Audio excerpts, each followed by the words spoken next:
Bienvenue mesdames et messieurs à une page d'histoire.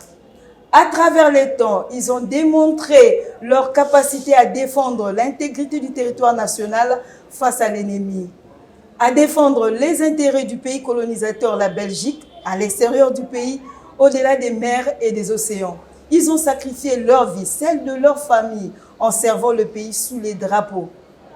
Ils ont juré, promis et prêté serment qu'ils vont verser leur sang uniquement pour la patrie jusqu'au sacrifice suprême. En lingala, tokoku faponekolo. Ils, ce sont les militaires des forces armées de la République démocratique du Congo que nous honorons à travers une série de pages d'histoire de la force publique aux forces armées de la République démocratique du Congo. Pour en parler, nous avons invité le professeur Pamphile Mabiala Mantouba Ngoma. Il est historien anthropologue congolais, professeur ordinaire et doyen de la faculté des lettres et des sciences humaines à l'université de Kinshasa, auteur d'une centaine de publications et autres ouvrages scientifiques dont Les soldats de Mbulamatari. Le professeur Pamphile Mabiala est la bouche autorisée pour nous parler de l'histoire militaire de la République démocratique du Congo. Professeur Mabiala, soyez le bienvenu à cette émission Page d'Histoire. Merci madame, Mamie. C'est important que les historiens soient associés à vos émissions pour que vous ayez la bonne information et la documentation appropriée concernant notre histoire commune. Professeur Mabiala, nous allons parler de la création de l'État indépendant du Congo, les origines avant même la création de l'État indépendant du Congo, parler de la nature, du rôle, des missions de la force publique. Sans plus tarder, professeur, dites-nous, comment sommes-nous devenus État indépendant du Congo? Qu'est-ce qui a poussé le roi belge à pouvoir s'intéresser à notre pays, hein? Comment a-t-il découvert la République démocratique du Congo? Alors, il faut, dans notre histoire nationale, hein, il y a des séquences temporelles. La première partie de notre histoire, on peut dire que notre État congolais, on l'appelait État indépendant du Congo, de 1885 à 1908. C'est la première période. Deuxième période, 1908 à 1960. Alors, 1960, c'est Congo belge. Donc, Congo, colonie de la Belgique, Congo belge. Les troupes belges, armées, les troupes coloniales belges, c'est la force publique là. Les gens qui sont partis à Berlin pour se partager l'Afrique, on n'a pas créé les États africains à Berlin, rien du tout. À Berlin, on a créé des zones d'influence. C'est un ensemble de pays, par exemple, tous les pays de l'Afrique occidentale française. La puissance qui s'installe à la côte doit occuper progressivement, après Berlin, les territoires en allant de la côte de l'océan Indien vers l'intérieur ou de la côte de l'océan Atlantique vers l'intérieur et parfois, ou bien de Djibouti, de Dakar à Djibouti pour les Français. C'est vrai qu'à un certain moment, à force de se rencontrer, soit on fixait la frontière, soit on entrait en conflit avec l'autre puissance qui venait dans ce sens inverse. Donc, l'État indépendant du Congo, c'est un État qui n'est pas une colonie de la Belgique. Voilà. Ce n'est pas un État indépendant comme les États souverains post-coloniaux. L'État indépendant du Congo, c'est un État qui a été créé à Berlin après la conférence de Berlin. Mais alors, pour comprendre pourquoi ça a été créé, il faut commencer en 1876, à la conférence géographique de Bruxelles. Avant la conférence de Berlin, l'État indépendant du Congo n'existait pas. Mais pour arriver à créer cet État, première étape, Léopold II, lui, était un jeune homme de moins de 30 ans à ce moment-là. Bon, son pays, la Belgique, était devenu indépendant en 1830. 1830, déjà la Belgique indépendante. Qui à cheval entre la France et la Hollande. En 1830, ça devient un État autonome, souverain. Alors maintenant, Léopold II constate qu'il est le duc de Brabant, si vous voulez. Léopold II constate que les Britanniques ont un empire colonial qui s'étend de l'Asie en Amérique en traversant l'Afrique. Les Français, la même chose, les Portugais. Pourquoi nous, les Belges, on n'a pas de colonie? Alors, il a commencé à voyager pour voir dans quel coin du continent ou du monde on trouverait de l'espace où les Belges pourraient aller aussi avoir un empire colonial. Donc il y a Philippines, Chine, Amérique centrale, ils ont été là, il n'y avait pas de succès. Bon, c'est un jeune homme qui se promenait un peu, plein de curiosité. En 1860, il fait un discours au Sénat belge. Il dit, voilà, j'ai voyagé à travers le monde, 5 ans de voyage, j'étais passé par là pour chercher une colonie à la Belgique. Léopold dit, il nous faut une colonie pour la Belgique. Alors, pour y arriver, en tant que petit pays, nous ne pesons pas grand sur la scène internationale. C'est pourquoi on a parlé après des génies de Léopold II. Il faut jouer diplomatiquement pour avoir nos colonies. Le premier assise, c'est Léopold II. Nous convoquons une conférence géographique pour faire le point des connaissances qu'on a sur l'Afrique jusqu'à présent. Pour voir où est-ce qu'il y a des terres incognites et des terres inconnues. Donc, les sociétés de géographie de l'Allemagne, Hollande, Belgique, Autriche-Hongrie, Suisse, Russie, tous ces gens-là se retrouvent à Bruxelles en 1876, au mois de septembre, 18 septembre, si je ne m'abuse. Après, on a créé ce qu'on appelle Association internationale du Congo pour répandre la civilisation occidentale, civiliser les primitifs. AIA, Association internationale africaine, n'est-ce pas? AIA. AIA. Association internationale africaine. Oui. Cette association a été créée pour que dans chaque pays, parmi les 7 ou 8 qui siégeaient à l'époque, chaque pays crée un comité national scientifique pour aider les possibilités de domination à l'étranger. Alors, c'est comme ça qu'en 1878, on a créé le comité d'études du Haut-Congo. Le comité d'études du Haut-Congo, surtout pour étudier la partie nord du fleuve Congo, province d'Équateur, province orientale, toute l'Afrique équatoriale française, la République centrafricaine d'aujourd'hui, pour étudier tout cela par des expéditions scientifiques. La partie de la savane sud, donc les Kassai, les 2 Kassai, les Katanga, le royaume Yeke, le royaume Empire Lunda, tous ces gens, on envoie des expéditions scientifiques de l'équipe, des spécialistes pour connaître la population, les possibilités, peut-être même économiques. Mais pour le moment, l'économie n'existait pas. C'est avoir l'accord de ces peuples-là, que si vous arrivez un jour pour les dominer, ils seront avec vous.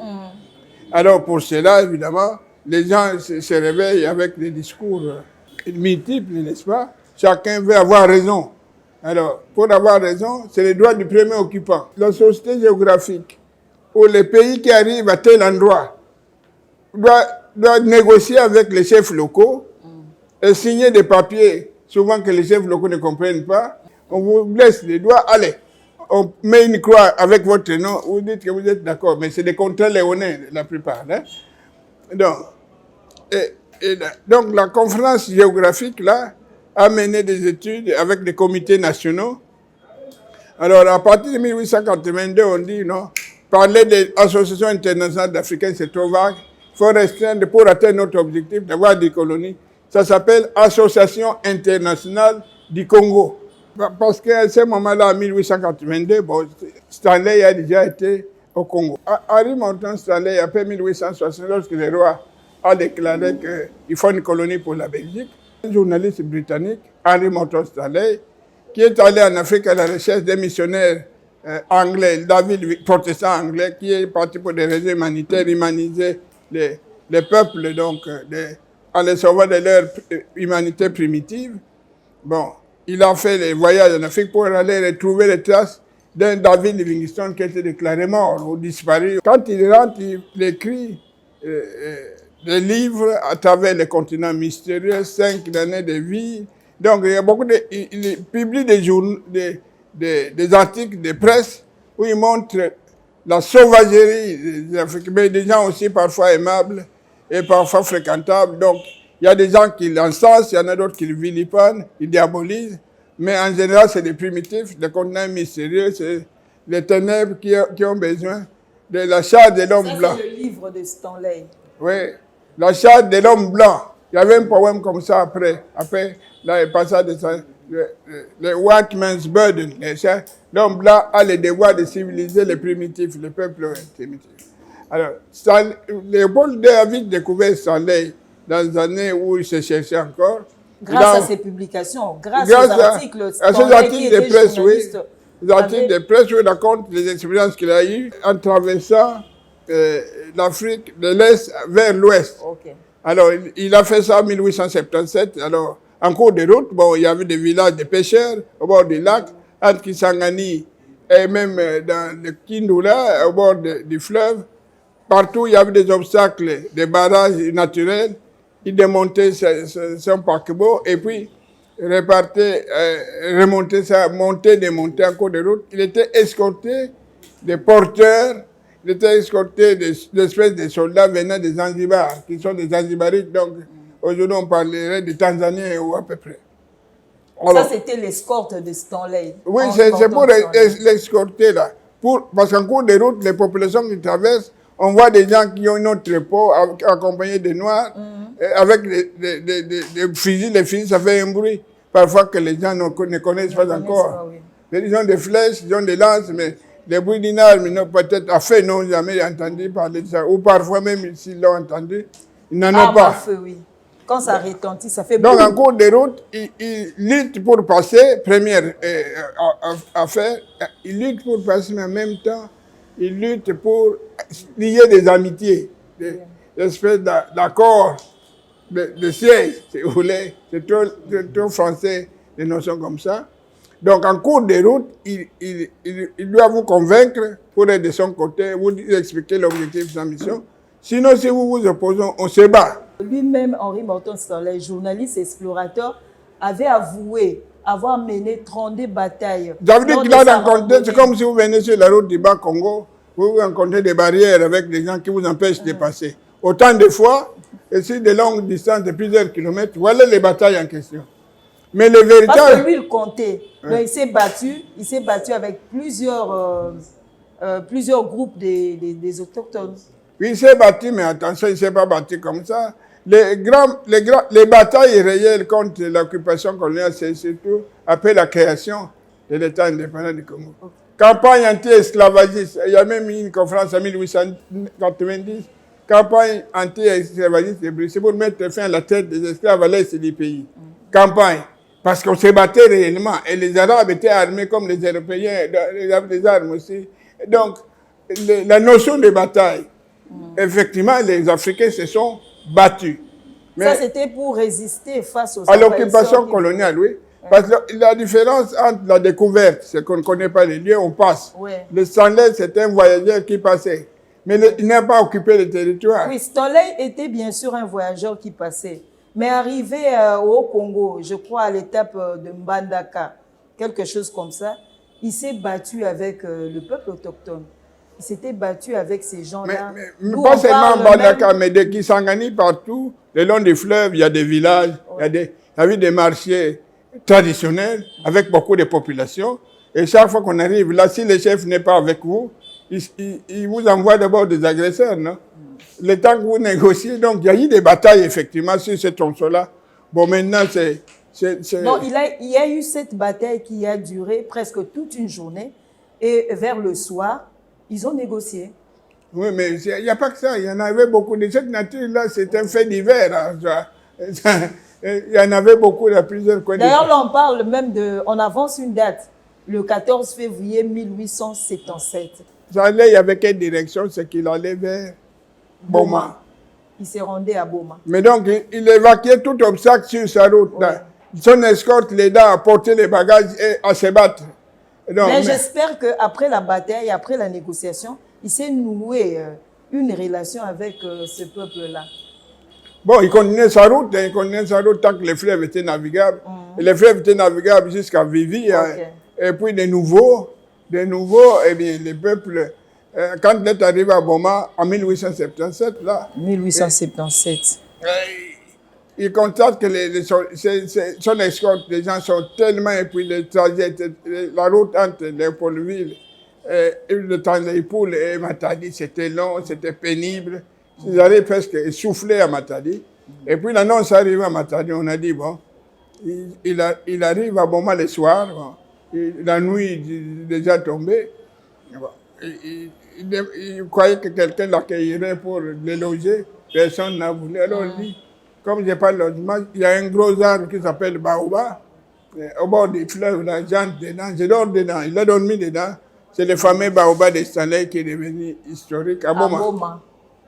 Donc, c'est devenu un site historique. Jusqu'à aujourd'hui, ces Baobas-là existent toujours. Hein? Toujours. Cette semaine, il y a encore eu des étrangers allemands qui sont entrés dedans. Ok. Pour voir qu'on peut y entrer et sortir vivant. Pour voir si on peut entrer et sortir vivant. Mais bien sûr. Non, bien sûr que Stanley avait passé une nuit là-bas, il n'était pas mort quand même. Mais il voulait faire la même expérience Stanley et c'était réussi, c'est qu'ils sont sortis vivants. Mais il y avait des zanzibaristes dehors qui le protégeaient. Oui, zanzibaristes. Alors, quand il arrive à Boma, on a créé devant les ports de l'ONATRA actuels à Boma, là, les gens des ports, il y a un monument des pionniers de la force publique, des premiers. Alors, ce monument-là montre que les gens qui arrivaient avec leurs zanzibaristes escortes, après on les prenait en charge. On a commencé à les organiser. Ils vont constituer parmi les premiers noyaux de la force publique venant de l'étranger, ceux qui exportaient. Et après, on va faire venir systématiquement des mercenaires engagés à partir des côtes africaines, du Sénégal, Gambie, Éthiopie, Zanzibar, Tanzanie actuelle, Ghana, Libéria, Sierra Leone, Nigeria, tout ça. Tous ces pays-là ont envoyé des mercenaires qu'on achetait avec l'autorisation de puissantes européennes occupantes. On les achetait, on les envoyait travailler comme crew boys d'abord, comme aide dans les bateaux, hein, aide des navires, ils viennent et puis on les laisse à Boma aller travailler dans la force publique. Donc, les Ndingari, c'est des Sénégalais, les Bamaoussa, quartier Maoussa, c'est la Aoussa du Nigeria. Donc, Sierra Leone. Donc, nos Ouest-Africains, vous les retrouvez à Kimpoanza, faites bien attention. Il ne faut pas nécessairement les injurier, mais ils font partie prenante de notre histoire. À quand remonte la création de l'État indépendant du Congo? L'État indépendant du Congo est né d'abord de la reconnaissance de l'Association internationale du Congo. En 1884, au mois de novembre, d'abord au mois d'avril, les États-Unis étaient les premiers à dire que nous prenons l'Association internationale du Congo comme un État ami. Et puis les Allemands ont suivi, et puis d'abord les Français encore, et puis les Allemands ont suivi au mois de novembre. Donc, quand l'Association internationale est reconnue comme telle, ça lui a permis d'aller siéger à la conférence de Berlin, déjà comme une espèce d'État qui n'avait pas encore dit son nom. Donc, il fallait d'abord une reconnaissance des États-Unis, une reconnaissance de la France, une reconnaissance de l'Allemagne. Avec ce statut-là, il pouvait aller siéger avec les États souverains à la conférence de Berlin. La conférence de Berlin a eu lieu du 15 novembre, je crois, jusqu'en 1884 jusqu'au 26 février 1885, mais la conférence en question avait 14 puissances qui siégeaient là-bas. On décidé de l'avenir de l'Afrique. Alors, ils ont siégé à Berlin. À la fin, on a dit, bon, comme l'association internationale est reconnue, bon, donc parmi les gens qui, à l'Afrique centrale, Léopold II peut avoir son association comme un État ami. Comme c'est un État ami, bon, ça devient un État souverain. La conférence se termine le 26 février 1885. Le 1er juillet 1885, à Vivi, on a proclamé la naissance, la création de l'État indépendant du Congo. À Vivi. Qui est un poste créé par Stanley en 1880. À Vivi. Donc on dit que... Donc Vivi était le poste créé en 1880 par Stanley. Par Stanley, lors de son passage, parce que lui, Stanley, il a vécu 5 ans. Le deuxième voyage de Stanley, c'est au service de Léopold II, de 1879 à 1885 ans au Congo qu'il a fait. Alors, il a siégé à la conférence de Berlin. Il a veillé à ce que l'association internationale du Congo soit reconnue comme un État qui siège parmi les États. Et les États-Unis, c'était la première fois depuis leur indépendance de l'Amérique, là, ils participaient à une conférence internationale. Pour la première fois. Oui, ils sont sortis pour la première fois en diplomatie. Donc, c'était un enjeu. Et la conférence de Berlin, on a parlé français. On ne parlait pas allemand à Berlin, là. Les diplomates, à l'époque, parlaient français. Donc, ils se sont exprimés en français, non pas en allemand ou en anglais, comme aujourd'hui, là. Alors, le 1er juillet, Vivi, on dit que l'État indépendant du Congo devient un État, mais indépendant du Congo. FRAI, donc Free State Congo. Alors, parce que et puis la conférence de Berlin, on l'a appelée aussi la conférence de Berlin sur le Congo. Donc l'enjeu principal, c'était le Congo à Berlin. Ok, l'enjeu principal de la conférence de Berlin, c'était le Congo. Parce qu'on a dit Berlin et Congo Conference en allemand. Conférence du Congo à Berlin. Découvert grâce aux articles écrits, publiés par... Au début, parce que... Oui. Parce que je me dis que Léopold II... Stanley était lui-même.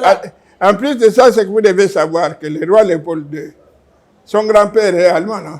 Était allemand. De Cobourg, hein? Mère du côté de Belge, là.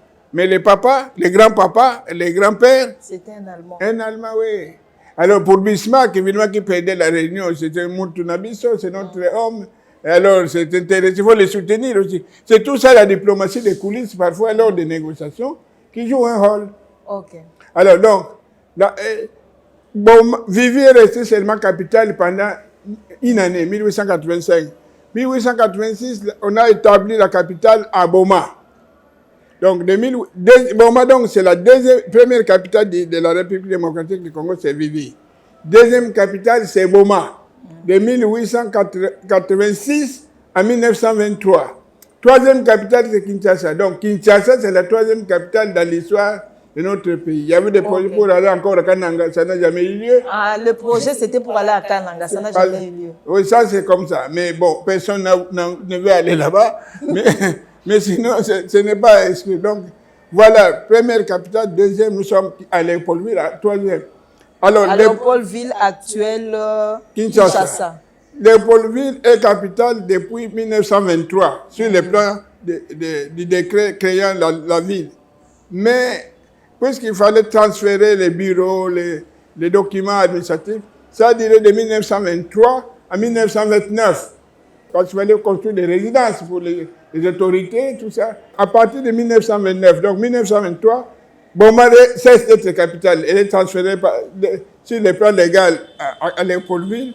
Léopoldville, de 1929, devient effectivement capitale avec toutes les attributions. Mais à ce moment-là, en 1929, le vice-gouverneur est à Bujumbura. Le gouverneur à Boma, après Léopoldville, mais le vice-gouverneur à Bujumbura. Donc Pétillon n'est pas à côté de son gouverneur général, il se trouve à Bujumbura à l'époque, hein, pour gérer les affaires du Congo, parce qu'à ce moment-là, les Rwandais ou les Burundi, l'Urundi, étaient partis du ministère du Congo belge et du Rwanda au Burundi. Quand est-ce que Léopold II a eu cette idée-là de créer la force publique? Mais d'abord, à Berlin, on a dit que c'est 14 de puissance. Il y avait des Turcs aussi. Hein. Donc, les Turcs que vous êtes, ne vous plaignez surtout pas parce qu'il y avait des Turcs, il y a des Hongrie, Russie, tous ces pays-là, Danemark, États-Unis d'Amérique, Hollande, Italie. Il y a eu des officiers dans l'armée de tous ces pays-là. Et dans l'administration, parfois, il y en a qui ont occupé des fonctions. Le Léopold II, les 14 de puissance à Berlin, dans leurs actes de la conférence, là, acte général de la conférence de Berlin, d'abord, ils ont pris les résolutions au nom du Dieu Tout-Puissant. Quand vous voyez l'acte général de Berlin, au nom du Dieu Tout-Puissant, nous décidons. Ils ont décidé que le fleuve Niger et le fleuve Congo, sur ces fleuves-là, il y aurait la liberté de commerce et de navigation. Donc, ils ont fait appel à Dieu. Au nom du Dieu Tout-Puissant. Ok, c'est bon déjà. Donc, nous qui avons créé notre Ligablo, notre affaire, nous, les 14, personne ne peut nous contester les droits de naviguer librement dans les bassins conventionnels du Congo et du Niger. Personne. C'est liberté de commerce et de navigation pour tous les signataires. Vous avez vu qu'à un certain moment, contrat chinois, vous commencez à donner tout aux Chinois. Vous dites, hey, et nous qui avons créé l'État, vous donnez trop d'avantages aux Chinois. Et nous avons quoi? Donc, c'est des décisions comme ça, dans l'arrière-fond de l'histoire nationale, qu'on ne comprend pas toujours. Hein. Je dis, mais les Européens disent, et l'eau, les autres, c'est nous, Union européenne.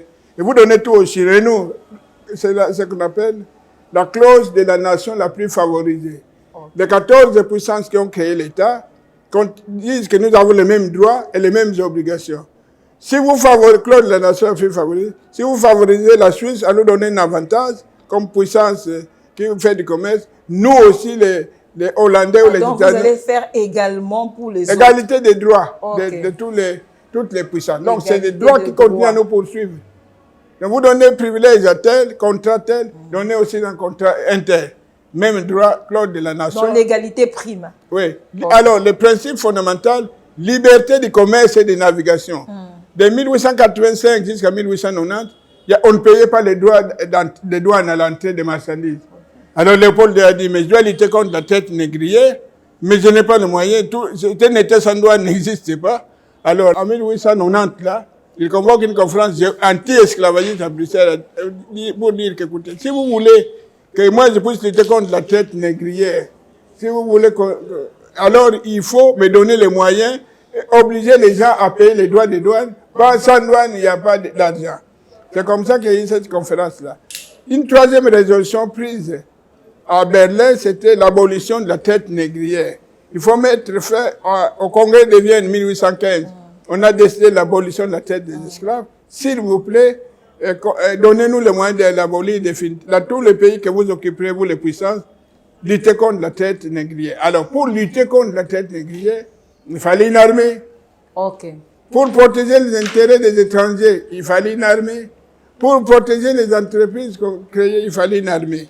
Mais pour la force publique, on a dit, écoutez, si vous appelez cette armée, ça signifie qu'il y a des ennemis à combattre. Or, nous sommes tous des amis fondateurs, peuple, amis. Alors, pour quelles raisons voulez-vous que nous puissions nous combattre? Alors, appelons ça force publique.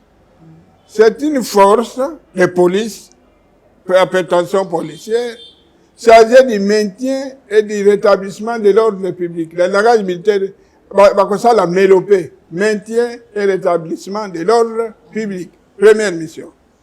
Deuxième mission, protection des ressortissants étrangers. Pas des ressortissants autochtones, vous entendez? Pas des locaux. Donc là, on parle des missions de la force publique, Oui. qui n'était pas une armée, une sorte de police. C'est une police Ouais.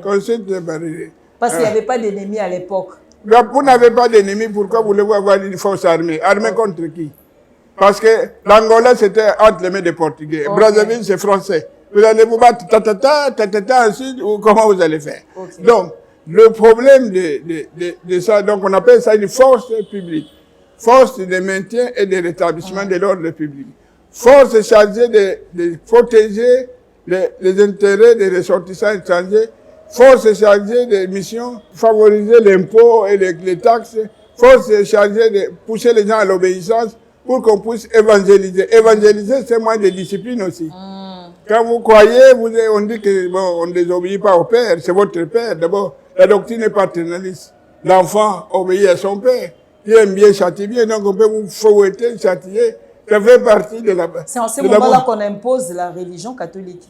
Mais les religions catholiques, là, c'est qu'il y a l'État colonial belge, c'est une trilogie, une trinité. Mission, administration, commerce. Les trois collaborent pour l'ordre colonial. Les missions, l'administration assure la direction de l'État. Les missions catholiques assurent le relèvement moral. L'éducation et la santé sont confiées aux missions. Le commerce, c'est pour exploiter le Congo, avoir des richesses pour la Belgique. Donc, les trois collaborent en trois personnes, tout le monde se soutient mutuellement. Donc, les relations, par exemple, entre l'Église et les Saint-Siège et les Paul II, c'est une convention de 1916 qui a dit que bon, les missions d'origine belge, ces missions-là, on leur donne les moyens, les terres et les subsides pour fonctionner. Les missions qui viennent d'Irlande, des États-Unis, suédoises, étrangères, pas question. C'est comme ça qu'il y a des... Quand vous regardez le développement des missions protestantes, c'est un peu sous-développé par rapport aux catholiques qui avaient les moyens officiels de l'État. Ok. Professeur, là, vous avez parlé des missions de la force publique. Alors, quelle était la nature de la force publique? On a voulu que ce soit au début, une force de police et non pas une force armée. Mais après avoir participé à l'expérience, l'impréparation de notre pays à la Première Guerre mondiale, même si on a beaucoup gagné, on a dit il faut que ça change. Après la Première Guerre mondiale, on a amélioré les missions. Donc, troupes campées chargées de la défense du territoire. Troupes en service territorial TST chargées de missions de police. Et puis on a ajouté surveillance générale, la sûreté de l'État. Il y a des sectes comme le Kitawala, le kimbangisme qui commence à naître à ce moment-là. Il faut surveiller parce qu'ils rendent les gens têtus. Ou bien un chef coutumier dit, bon, mon fétiche là, dès que je le conseille, je n'oublie plus aux lois, je ne paye plus les taxes. Alors il faut étouffer tout ça. On a ajouté la mission de sûreté générale. Donc la mission de police avant la Première Guerre mondiale, après, à partir de 1919, on dit mission de police, oui, troupes en service territorial, mais ajouter troupes campées pour la défense nationale. Donc ça commence par la politique de défense. Et sûreté générale, il faut assurer la sécurité sur la colonisation n'ira pas jusqu'au bout. Donc les missions ont changé. Et chaque fois qu'il y a la guerre, pendant la Deuxième Guerre mondiale, on a renforcé la sûreté encore. En 1947, la sûreté devient un service, sûreté d'État devient un service tout à fait autonome. Alors, quel était le rôle de la force publique? Mais le rôle de la force publique, ça dépend des moments de l'histoire. S'ils n'ont pas de guerre, ils font ce qu'on appelle des travaux d'utilité publique, pas sanitaire, pas d'intérêt. Hein?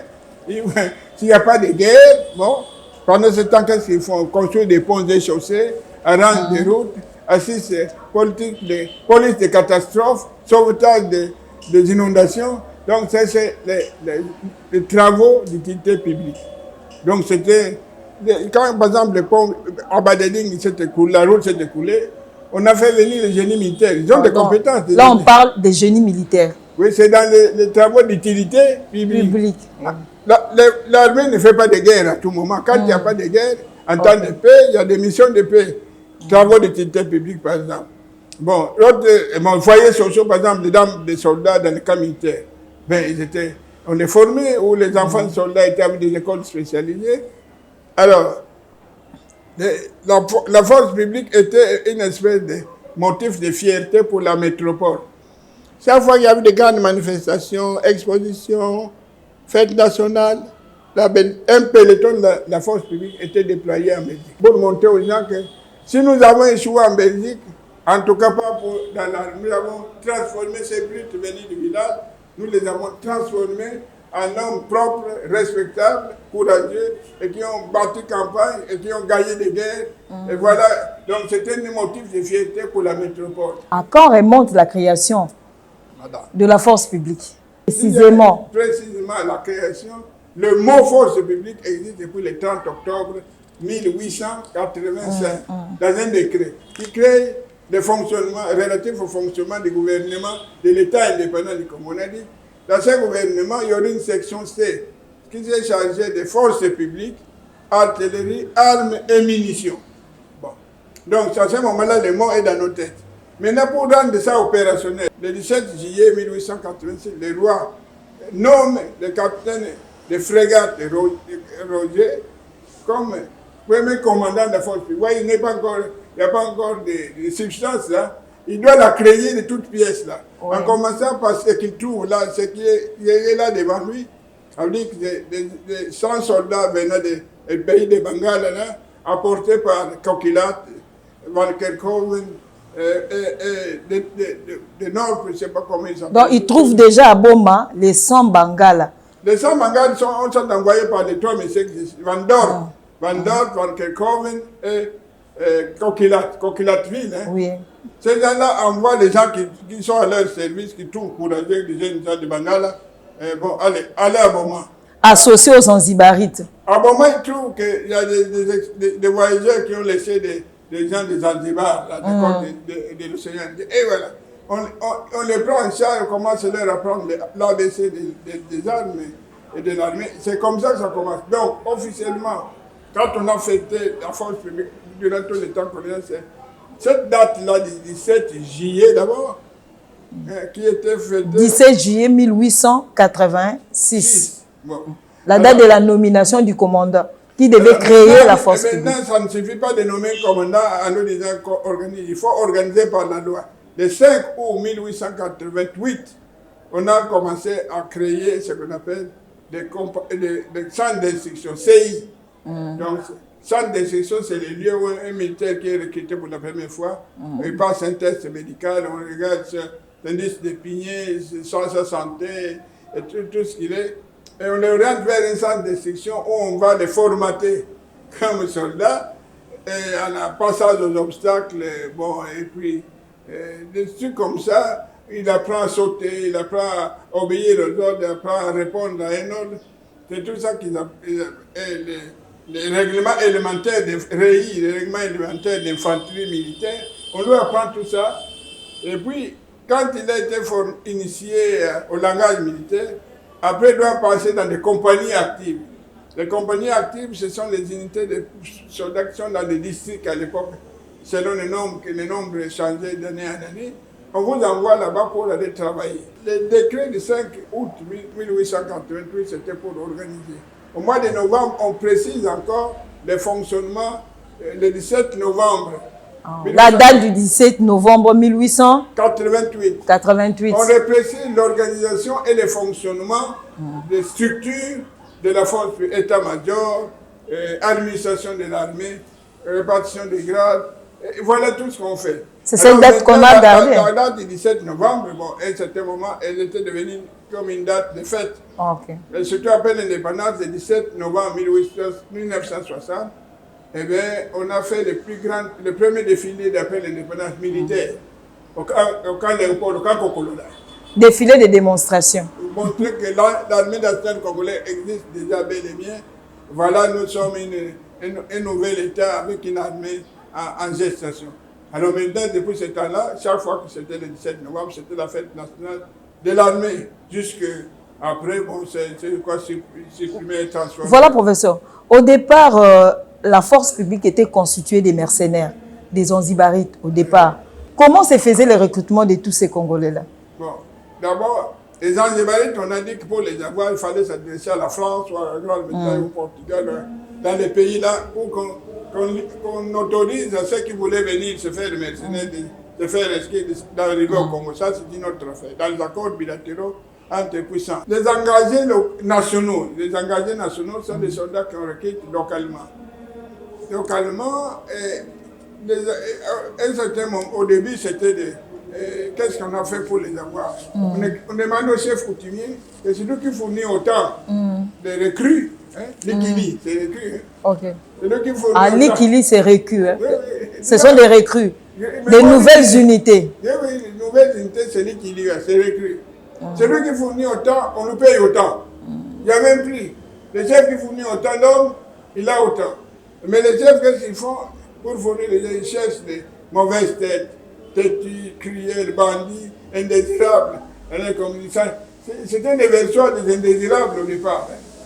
Et ça a poursuivi malheureusement. Donc l'armée, c'était pour les indisciplinés? Oui, les enfants des chefs ne pouvaient pas donner son propre enfant, pas du tout. Pourquoi? Le chef ne donne pas son enfant pour aller dans l'armée, c'est indiscipliné. Pourquoi? Des brutes, des bandits. Pourquoi les chefs ne donnaient pas leurs enfants? Mais parce que c'est des indésirables qu'on envoie là-bas. Alors maintenant, si par malheur on pique l'enfant des chefs, on va faire des gris-gris pour que les jours où on l'envoie sur la balance ne pas inspirer de tout, devient malade, une diarrhée infernale. Bon, ça arrangeait pour récupérer ce qu'on voulait prendre des forces. Donc, les chefs étaient complices du recrutement. Ils recevaient un prix. C'est comme les colonies scolaires. Les enfants des colonies scolaires ont été rachetés en payant de l'argent. Un certain nombre de missionnaires au début pour montrer qu'ils étaient populaires, n'est-ce pas?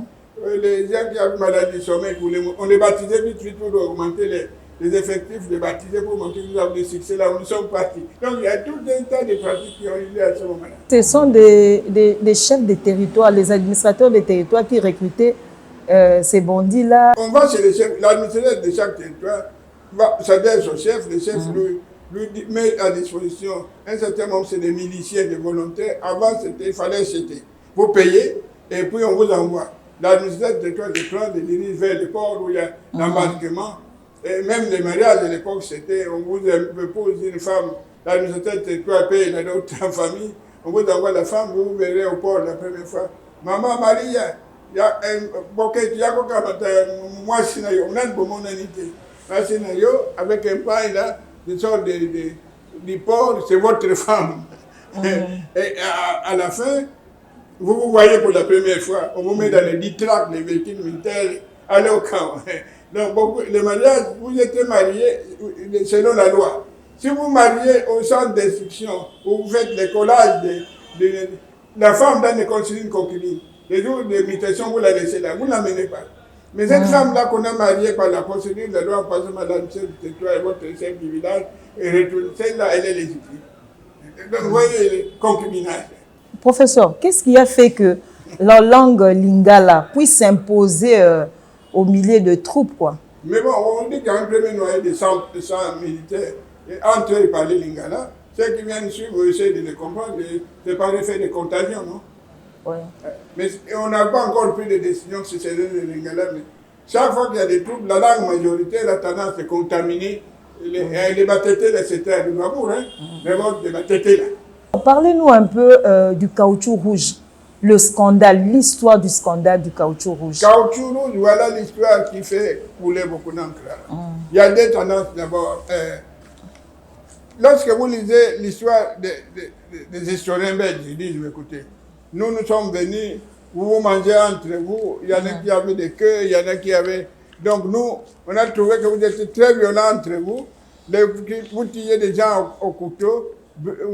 Alors pourquoi nous n'avons fait que continuer. Et pour imposer l'ordre colonial, il fallait la violence. Donc la littérature historique justifie la violence en disant, nous n'étions pas les premiers, nous sommes allés nous inscrire dans un circuit d'une violence qui existait déjà sur place.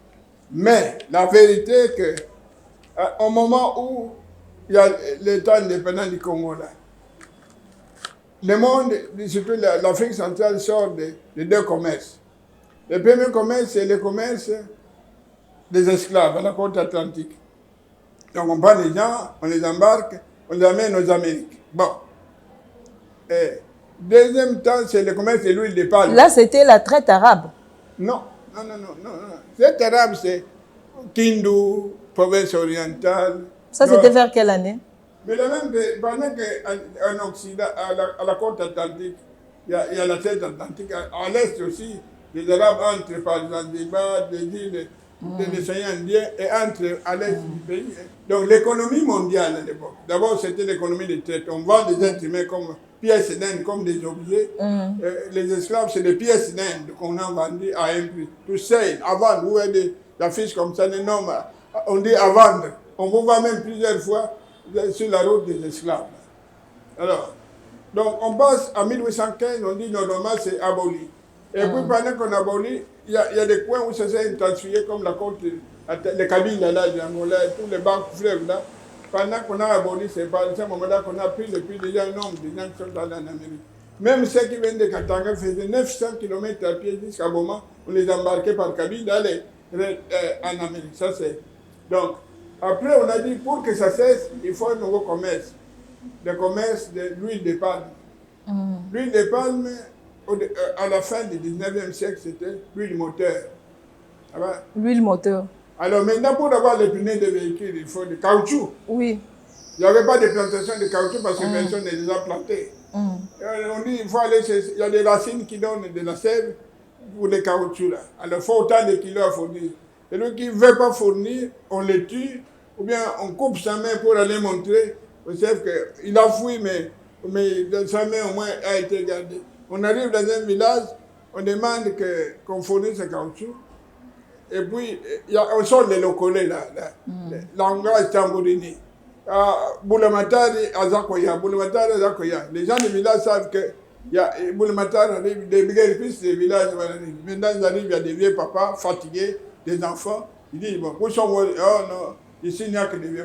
Allez, même les vieux kakakakaka, on les fusille. Les enfants, on peut les fusiller. Et on met du feu à la case. On fait du feu à la case. C'était vraiment le scandale. Alors maintenant, ou bien on dit, bon, si nous rentrons comme ça, on vous dit qu'on n'a pas eu de caoutchouc qu'on attendait, alors il faut amener la tête des victimes. Et ils amènent la tête, des crânes. Ils montrent à leur chef qu'ils ont accompli la mission. Même donc ça, ce sont les Congolais qui le font sur leurs propres frères. Oui, bien sûr. Sous commandement des Belges. C'est comme ça. Et souvent, là, ce sont les missionnaires comme Edmond Morel, les Anglais, des missionnaires protestants qui ont dénoncé ça. Okay. Alors, c'est caoutchouc, les caoutchoucs. Donc, les caoutchoucs devaient servir pour fabriquer des pneus. L'industrie de l'époque demandait des marchandises de cette nature-là. On a trouvé que des racines sauvages de l'Équateur, de la forêt équatoriale. Mais c'était vraiment un traitement inhumain. Hein. Il n'y a pas de droits de l'homme, c'est la Société des Nations qui confère 48. Donc en ces moments-là, on ne parlait pas de droits de l'homme. Pas du tout.